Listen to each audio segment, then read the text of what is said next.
हमारे चैनल को सब्सक्राइब कीजिए और हमारी लेटेस्ट वीडियोस की नोटिफिकेशन के लिए बेल आइकन दबाना मत भूलना। चकवा 35 साल का प्रकाश कानपुर का एक ट्रक ड्राइवर था और पहली बार वो एक डिलीवरी के लिए महाराष्ट्र के रत्नागिरी से कर्नाटक जा रहा था। प्रकाश अकेला था और रास्ता काफी लंबा था, पर नदी और पहाड़ों से घिरी कोंकण की कोस्टल रोड बहुत ही सुंदर लग रही थी। पर जैसे ही शाम ढलने लगी और अंधेरा हुआ, वो रास्ता इतना सुनसान और शांत हो गया कि प्रकाश को अजीब सी बेचैनी होने लगी। हर जगह धुंध आने लगी थी और इससे बचने के लिए प्रकाश ने ट्रक की हेडलाइट्स तेज कर दी। तभी उसने देखा कि आगे आने वाली खाली सड़क आम के पेड़ों से घिरी हुई थी और उसके चारों तरफ बड़े बड़े पत्थर पड़े थे। जैसे वो उस रोड के पास गया, उसे वहां कुछ दिखा। सड़क के किनारे एक छोटा सा बच्चा खड़ा था। उसने स्कूल यूनिफॉर्म पहनी थी और मिट्टी से लथपथ था। प्रकाश ने ट्रक धीरे किया और उस बच्चे के पास जाकर रोक दिया। उसने अपना शीशा नीचे किया और उस छोटे लड़के से पूछा कि वो इतनी रात को वहां क्या कर रहा है। पर उस लड़के ने प्रकाश को कोई जवाब नहीं दिया। वो सिर्फ जमीन को ही घूरे जा रहा था। जब प्रकाश ने उसे दोबारा बुलाया तो उस लड़के ने धीरे से सर उठाया और एक बेहद अजीब सी मुस्कान दी। एक मुस्कान जो किसी नॉर्मल इंसान की नहीं हो सकती थी। और अगले ही सेकंड वो लड़का प्रकाश की आंखों के सामने से उस धुंध में कहीं गायब हो गया। ये देखते ही प्रकाश कांप उठा। उसने बगल में रखी बोतल से पानी पिया और फिर 2 मिनट बाद उसने सोचा कि शायद ये सब उसका वहम होगा। लेकिन वो अंदर से घबरा तो गया था और इसलिए वो अब जल्दी से जल्दी कर्नाटक पहुंचना चाहता था। उसने वापस ट्रक चलाना शुरू कर दिया। कुछ दूर तक चलने के बाद प्रकाश फिर से उसी मोड़ पर आ गया जहां फिर से चारों तरफ बड़े बड़े पत्थर पड़े थे और आम के पेड़ थे। वही जगह जहां उसने उस बच्चे को देखा था। लेकिन इस बार प्रकाश रुका नहीं और आगे चलता रहा, पर बार बार वो उसी मोड़ पर आए जा रहा था। उसे समझ नहीं आ रहा था कि ये सब कैसे हो सकता है। प्रकाश ने 2 मिनट के लिए गाड़ी रोकी और रास्ता देखने के लिए अपना फोन खोला। वो घंटों तक गाड़ी चला चुका था, लेकिन मैप कर्नाटक पहुंचने के लिए उतना ही टाइम दिखा रहा था जितना पहले। उसने जैसे ही अपने एक साथी ट्रक ड्राइवर को कॉल लगाया, उसका फोन ही बंद पड़ गया। उसने फोन चार्जिंग पर लगाया, पर फोन अब चार्ज भी नहीं हो रहा था। तभी उसे फिर से वही बच्चा दिखा। वही मिट्टी से भरा यूनिफॉर्म, वही नंगे पैर, वही डरावनी मुस्कान लिए सड़क के उसी कोने पर खड़ा हुआ वो प्रकाश को देखकर मुस्कुरा रहा था। उसे देखते ही प्रकाश की रूह कांप गई।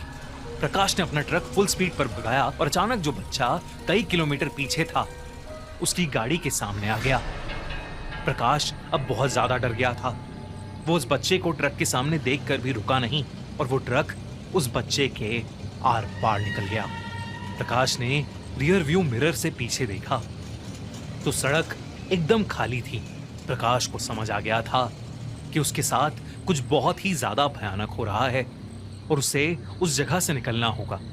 प्रकाश बिना रुके ट्रक फुल स्पीड पर चलाने लगा। इस बार उसने पिछली बार से अलग टर्न लिया और कई घंटों तक गाड़ी चलाई, लेकिन वो फिर से उसी आम के पेड़ से घिरे रास्ते पर वापस आ चुका था। प्रकाश को कुछ समझ नहीं आ रहा था कि वो इस चक्रव्यूह से कैसे बाहर निकले। और तो और पूरा रास्ता सुनसान था। न प्रकाश को कोई दूसरी कार दिखी, न ट्रक या बाइक दिखी और न ही कोई चाय या टपरी या दुकान दिखी। बल्कि उसे घंटों चलाने के बाद भी उस रोड पर कोई इंसान नहीं दिखा। वो बार बार उसी जगह पर पहुंच रहा था, पर इस बार उसे उस जगह से कुछ ही मीटर दूर एक बूढ़ा सा आदमी चलते हुए मिला। एक बूढ़ा आदमी, पतला सा, लंबे कद का, सफेद धोती में।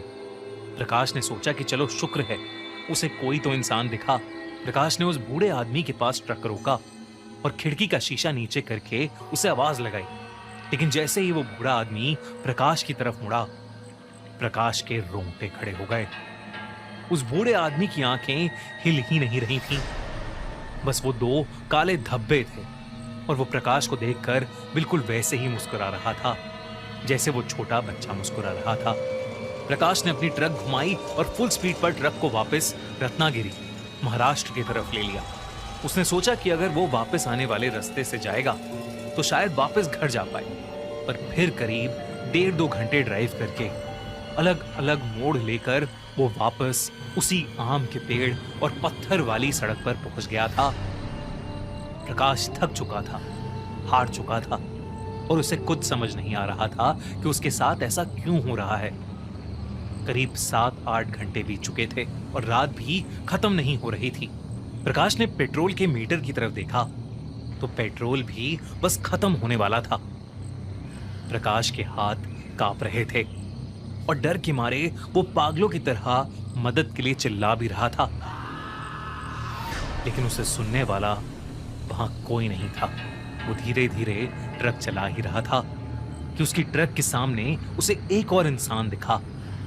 उस इंसान ने वही शर्ट और पैंट पहनी थी जो प्रकाश ने पहनी थी और उसकी हाइट भी प्रकाश जैसी ही थी।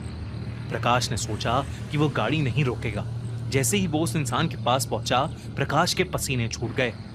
वो कोई और नहीं बल्कि खुद प्रकाश था, पर उसी बूढ़े आदमी की तरह उसकी भी आंखें नहीं थीं और वो भी बिल्कुल वैसे ही भयानक तरीके से मुस्कुरा रहा था जैसे वो बच्चा और बूढ़ा।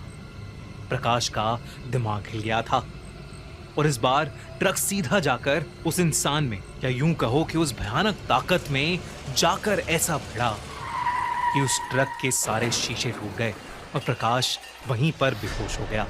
सुबह जब एक कार उस रोड से गुजर रही थी तब उस रोड पर ड्राइवर को दिखा कि एक ट्रक का एक्सीडेंट हुआ पड़ा है और वो एक बड़े से पत्थर में घुसी हुई है। उस आदमी ने देखा तो ट्रक के अंदर जख्मी हालत में प्रकाश पड़ा था। उसकी सांसें चल रही थीं और इसलिए उसे तुरंत हॉस्पिटल ले जाया गया। प्रकाश की आंख 2 दिन बाद खुली। उसने लोकल पुलिस वालों और डॉक्टर्स को जो कुछ भी उसके साथ हुआ सब बताया। प्रकाश की सारी कहानी सुनते ही सबको समझ आ गया कि प्रकाश का सामना कोंकण के बहुत ही ताकतवर चकवा से हुआ था। उन्होंने उसे बताया कि चकवा, जिसे छलावा भी कहते हैं, एक भयानक ताकत है जो तुम्हें अपने झूठ में फंसा लेता है। चकवा किसी एक रूप में नहीं दिखता। वो कभी बच्चा, कभी बूढ़ा, कभी आदमी, कभी परछाई जैसा, कभी कोई जानवर या कभी बिल्कुल तुम्हारी अपनी शक्ल में दिखाई देता है। उसका एक ही काम होता है, रात के मुसाफिर का दिमाग घुमा देना, उसका रास्ता उससे छीन लेना और उसे अपने जाल में फंसा देना। गांव वाले कहते हैं कि जिसे चकवा मिल जाए वो भले ही बच भी जाए लेकिन ज्यादा समय तक जिंदा नहीं रहता। उसका मन अंदर से टूट जाता है, उसका समय रुक जाता है और सांसें धीरे धीरे कम हो जाती हैं। उस दिन के बाद से प्रकाश ने गाड़ी चलाना ही छोड़ दिया। उसकी तबीयत भी बहुत खराब रहने लगी और कुछ ही दिन बाद प्रकाश की हार्ट अटैक से मौत हो गई। तो दोस्तों, अगर अगली बार आप कोंकण के किसी वीरान रास्ते से जा रहे हो तो जरा संभाल के, कि कहीं आपका भी